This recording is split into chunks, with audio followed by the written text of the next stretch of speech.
Okey, sebenarnya saya hanya diperkenalkan dengan Optiplus. Sebelum tu saya tak pernah tahu pun wujudnya Kenshido ni. Ya, saya tak pernah tahu. Ya, berkenal dengan Kenshido, saya tak pernah tahu tentang Optiberry, saya tak pernah tahu tentang Score A. Tapi saya hanya diperkenalkan oleh seorang driver kepada Tan Sri Hassan Malik. Diperkenalkan oleh driver tersebut, iaitu Cik Reza. Dan dia kata, "Kak, jom kita pergi dengar satu talk berkenaan dengan ni." So saya kata, okeylah. Dan kebetulan masa tu saya pun memang sakit. Dan saya diserang batuk lebih daripada 2 bulan. Dan batuk saya tu adalah batuk yang berterusan. Yang mana batuk tu kalau orang kata kalau buruk cakapnya sampai terkencing-kencing. Kalau macam kita pukul anjing tu, macam anjing tu king sampai macam tu. Kan? Tapi Alhamdulillah, selepas 2 sesi saya ambil, batuk saya berkurangan. Dan sehingga hari ini saya tak ada batuk lagi.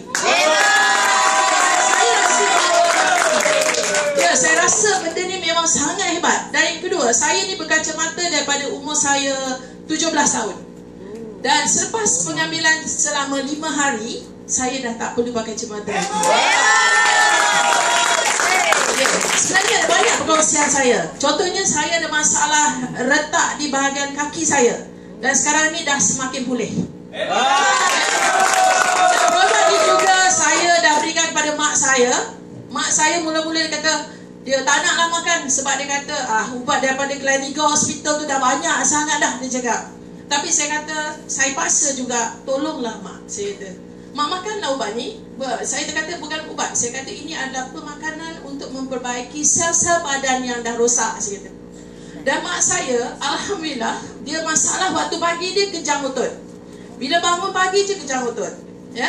Jadi sekarang ni kejang otot dah tak ada, sakit lutut dah tak ada, kemudian masalah sakit belakang dah tak ada. Sebab mak saya ni dia ada package terbaik, dugaan Allah Subhanahu Wa Taala. Yang mana dugaan Allah ada kencing manis, ada darah tinggi, lepas tu dia ada sakit dia berkenaan dengan arthritis, lepas tu kidney dia mengecil sedikit sebelah kiri, kemudian dia punya saluran jantung dia ada block sikit sebab tu dia kena buat rawatan dengan doktor kat Gleneagles. Tahulah Gleneagles, Tashengo pun kadang-kadang jumpa doktor dia pun beribu-ribu, ya. Tapi Alhamdulillah sekarang ni, minggu lepas, sesuatu yang menakjubkan bagi saya yang mana saya boleh bawa dia pergi bank. Yang kedua, saya boleh bawa dia pergi makan kat restoran. Selama ni kalau saya ajak dia pergi makan restoran, cakap, "Tak nak lah, mak sakit lah, mak tak lalu lah." Dia cakap macam tu. Okey, dan kemudian saya tanya dia, selepas makan kat restoran, saya tanya, "Mak, macam mana mak? Dah pergi mana? Kita balik ya?" No, dia kata, "Jom kita jalan-jalan dulu."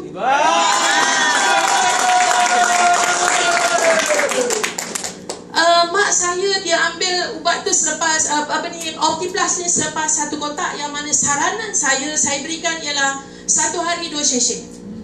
Tapi ada di antara masa ni dia miss sikit. Biasalah kan, sebab umur pun dah 84 tahun. Jadi kadang-kadang dia miss. Jadi saya terpaksa cek sebab abang saya ditinggal dengan mak saya, tapi rumah kita orang dekat saja, selang 1 padang saja. Ya? Rumah saya 3/9, rumah abang saya 3/7. Ya? Jadi kadang-kadang ada dia terlepas lah. Tak bermakna bahawa dia betul-betul makan sekotak itu memang betul-betul, tapi ada yang dia miss. Even yang kotak terbaru pun saya tengok baru dia makan 2. Walaupun saya dah bagi 2-3 hari yang lalu. Tapi Alhamdulillah, ya, sesuatu yang menakjubkan. Dan abang saya juga, banyak pula saya kongsi ni. Tak apa ya. Saya nak tunjukkan betapa hebatnya abang saya, ya, dia ada masalah gout. Tak boleh pergi kerja. Salah je makan sotong sikit ke, makan udang sikit, confirm collapse. Tak boleh bangun, kaki memegak. Dia mesti jumpa doktor, injection Voltaren. Voltaren ni sebenarnya dia boleh menyebabkan kita punya kidney mengecil. Betul tak doktor? Ya, sebab dia adalah consider sebagai painkiller kan. Okey, tapi Alhamdulillah selepas saya beri dia tak sampai 1 kotak, ya, lebih kurang macam 10 hari dia makan. Memang serangan pada dia, dia tak boleh pergi kerja. Tapi sekarang ni Alhamdulillah.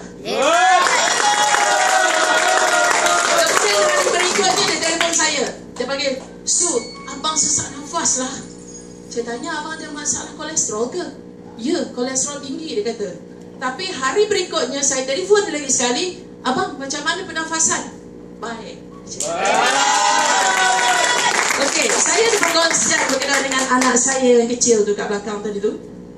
Dia ada masalah dia satu, dia tak boleh, kalau katakan cuaca tak baik, yang apa yang berlaku pada dia ialah dia susah nak bernafas. Kalau ada orang merokok, dia juga ada masalah.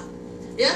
Kemudian saya bawa dia pergi klinik dan doktor buat nap. Bila buat nap, saya tak tahu apa ubat tambahan yang doktor beri menyebabkan badan dia jadi terlebih gemuk, makan terlebih banyak, ya. Dan kesannya, ya, dia terlebih dah obesity dah stage ketiga lah. Dia dalam usia 4 tahun berat dia dah 30 kilo lebih. Tu dekat belakang tu. Boy yang kat belakang tu, ya, nama dia Muhammad Adrian, ya. Okey. Tapi sekarang ni berat badan dia semakin berkurangan. Yang kedua, serangan dia demam, dia batuk, dia sesama. Tapi sekarang ni alhamdulillah, yang berikutnya dia ada rashes kat sini. Rashes dia pun semakin berkurangan. Dan dia cakap bila dia nampak tadi kan, oh dia kata, "Mama, kat rumah kita ada banyak kan?" Dia cakap. Okey, saya rasa sampai itu sahaja perkongsian saya. Terima kasih kepada Optiplus, betapa hebatnya Optiplus, ya. Syukur alhamdulillah atas anugerah Allah kepada kita. Terima kasih.